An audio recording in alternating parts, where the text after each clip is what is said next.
Halo semuanya, perkenalkan kami dari kelompok 10 yang pada kesempatan kali ini, akan membahas tentang pemantauan dan penilaian program kesehatan dalam pembiayaan program BPJS.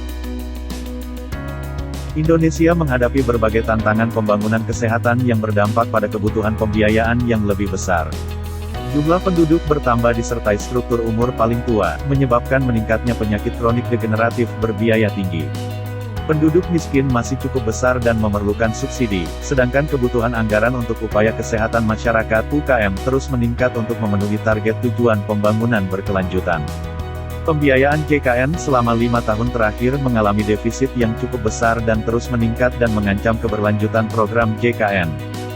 Maka dari itu perlu dilakukan pemantauan dan penilaian pada program pembiayaan Jaminan Kesehatan Nasional, JKN, untuk memastikan program pembiayaan JKN dapat berjalan dengan efektif dan dapat mempercepat pembangunan nasional.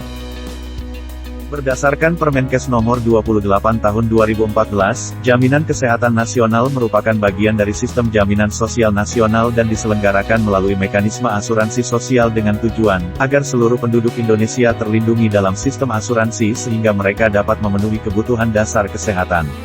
Ruang lingkup pembiayaan JKN dimulai dari sumber pendanaan yang berasal dari peserta PBI dan bukan PBI. Pada peserta PBI, iuran dari pembiayaan JKN dibayar oleh pemerintah sedangkan iuran peserta bukan PBI dibagi menjadi dua, yaitu pertama, pekerja penerima upah dibayar oleh pekerja dan pemberi kerja, yang kedua pekerja bukan penerima upah dan bukan pekerja dibayar oleh peserta yang bersangkutan.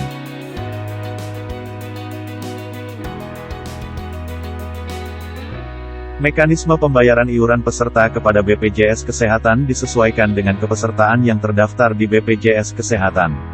Untuk iuran bagi peserta PBI dibayarkan oleh pemerintah pusat melalui Kementerian Kesehatan kepada BPJS Kesehatan, iuran bagi peserta yang didaftarkan oleh pemerintah daerah dibayarkan oleh pemerintah daerah dengan besaran iuran minimum sama dengan besar iuran untuk peserta PBI.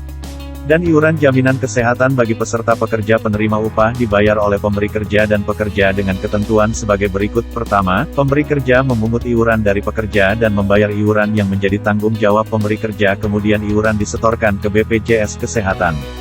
Kedua, pemerintah pusat dan pemerintah daerah sebagai pemberi kerja menyetorkan iuran kepada BPJS Kesehatan melalui rekening kas negara dengan tata cara pengaturan penyetoran dari kas negara kepada BPJS Kesehatan sebagaimana diatur oleh Kementerian Keuangan.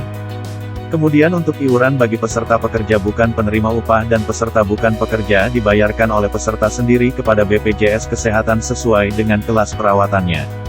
Lalu iuran bagi penerima pensiun, veteran, dan perintis kemerdekaan dibayar oleh pemerintah kepada BPJS Kesehatan. Pembiayaan fasilitas kesehatan dibagi menjadi dua, yaitu pembiayaan fasilitas kesehatan tingkat pertama dan fasilitas kesehatan rujukan tingkat lanjut. Pada pembiayaan JKN fasilitas kesehatan tingkat pertama, berasal dari pembayaran kapitasi dan pembayaran non-kapitasi. Pembayaran kapitasi oleh BPJS Kesehatan didasarkan pada jumlah peserta yang terdaftar di FKTP sesuai dengan data BPJS Kesehatan. Sedangkan pembayaran klaim non-kapitasi pelayanan JKN oleh BPJS Kesehatan di FKTP milik pemerintah daerah dilakukan sesuai ketentuan yang berlaku. Selanjutnya untuk pembayaran JKN pada fasilitas kesehatan rujukan tingkat lanjut dilakukan dengan INA CBGS dan non-INA CBGS. Pembayaran pelayanan kesehatan dengan menggunakan sistem INA CBGS terhadap fasilitas kesehatan rujukan tingkat lanjut. Berdasarkan pada pengajuan klaim dari FKRTL baik untuk pelayanan rawat jalan maupun untuk pelayanan rawat inap. Peraturan perundang-undangan yang memerintahkan dan memberi kewenangan penyelenggaraan JKN terdiri dari Undang-Undang Dasar 1945 Pasal 28H dan Pasal 34, Undang-Undang Nomor 40 Tahun 2004 tentang Sistem Jaminan Sosial Nasional, Undang-Undang Nomor 24 Tahun 2011 tentang BPJS, PP Nomor 101 Tahun 2012 tentang penerima bantuan iuran jaminan kesehatan, dan PP Nomor 86 Tahun 2013. Peraturan selanjutnya, terdapat Perpres Nomor 12 Tahun 2013 tentang Jaminan Kesehatan, Perpres Nomor 111 Tahun 2013 tentang perubahan dari Perpres Nomor 12 Tahun 2013, Perpres Nomor 107 Tahun 2013, Permenkes Nomor 59 Tahun 2014, dan Permenkes Nomor 71 Tahun 2013 tentang pelayanan kesehatan pada JKN. Kemudian terdapat juga Peraturan BPJS Kesehatan Nomor 1 Tahun 2014 tentang penyelenggaraan jaminan kesehatan, Permenkes Nomor 205 Tahun 2013, Permenkes Nomor 206 Tahun 2013, Peraturan Pelaksanaan UU SJSN dan UU BPJS yang mengatur tata kelola BPJS Kesehatan, Perpres Nomor 64 Tahun 2020 tentang perubahan kedua atas Perpres Nomor 82 Tahun 2018 tentang jaminan kesehatan. Jadi apakah pembiayaan dari JKN sudah sesuai dengan peraturan tersebut? Sejak tahun pertama pelaksanaannya, JKN terus mengalami defisit dalam jumlah besar. Agar pembiayaan JKN tetap berjalan sustainable, dapat dilakukan cara berikut. Pertama, melakukan enforcement kepesertaan, agar semua pekerja penerima upah menjadi peserta, khususnya karyawan beberapa BUMN yang belum menjadi peserta. Kemudian melakukan langkah cerdas untuk mengumpulkan premi dari peserta mandiri yang tidak membayar premi secara teratur sesuai peraturan, dan menaikkan premi sesuai dengan nilai perhitungan aktuarial. Selanjutnya dengan menggunakan cukai rokok, earmark, untuk menutup defisit dan menetapkan tarif yang lebih realistis melalui proses penyusunan, clinical pathway, costing and pricing, untuk pelayanan RS atau tarif INA CBGS.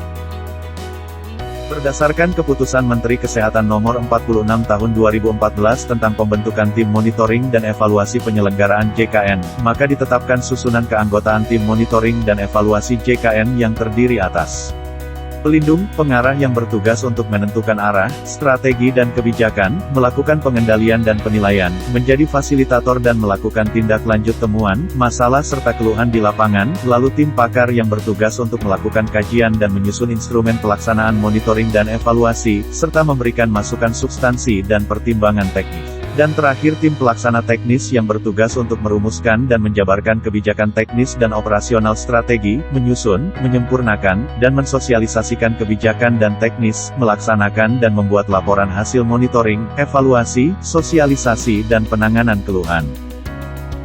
Peraturan Ketentuan Pelaksanaan Monitoring dan Evaluasi JKN telah diatur dalam Permenkes Nomor 28 Tahun 2014 tentang pedoman pelaksanaan program JKN, sebagaimana dijelaskan dalam bab 7 tentang monitoring, evaluasi dan penanganan keluhan. Sesuai ketentuan, pihak yang melakukan monitoring dan evaluasi yaitu Otoritas Jasa Keuangan yang berwenang dalam aspek kelayakan pembiayaan dan pengelolaan keuangan, Dewan Jaminan Sosial Nasional yang berwenang dalam hal pengembangan program dan kepesertaan, Kementerian Kesehatan yang mengawasi tentang penyelenggaraan layanan JKN, Badan Perencanaan dan Pembangunan Nasional yang berwenang untuk MONEF dalam aspek evaluasi, serta Badan Penyelenggara Jaminan Sosial Kesehatan. Secara umum, pembiayaan BPJS di Kota Bogor mengalami defisit dan penyebabnya adalah iuran yang ditetapkan oleh BPJS terlalu rendah. Rendahnya kolektibilitas. Berdasarkan data Dinas Kesehatan Kota Bogor, kolektibilitas peserta mandiri BPJS Kesehatan sangat rendah. Celah pengelolaan yang rawan disalahgunakan. Sebagai asuransi, BPJS sangat longgar dalam memberikan pelayanan. Cakupan manfaat BPJS sangat besar, baik dari jumlah peserta maupun jenis pelayanannya.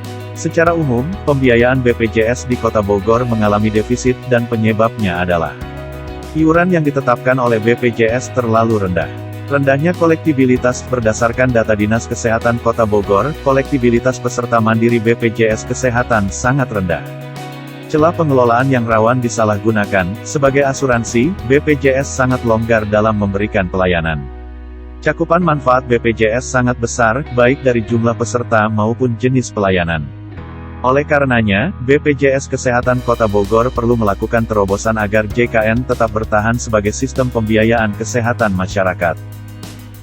Kesimpulan dari pembahasan ini yaitu pembiayaan JKN di Indonesia dari sejak awal pelaksanaannya mengalami defisit bahkan semakin meningkat angka defisitnya, padahal upaya untuk mengatasinya sudah dirancang dengan baik oleh pemerintah bersama Kementerian Kesehatan dan BPJS.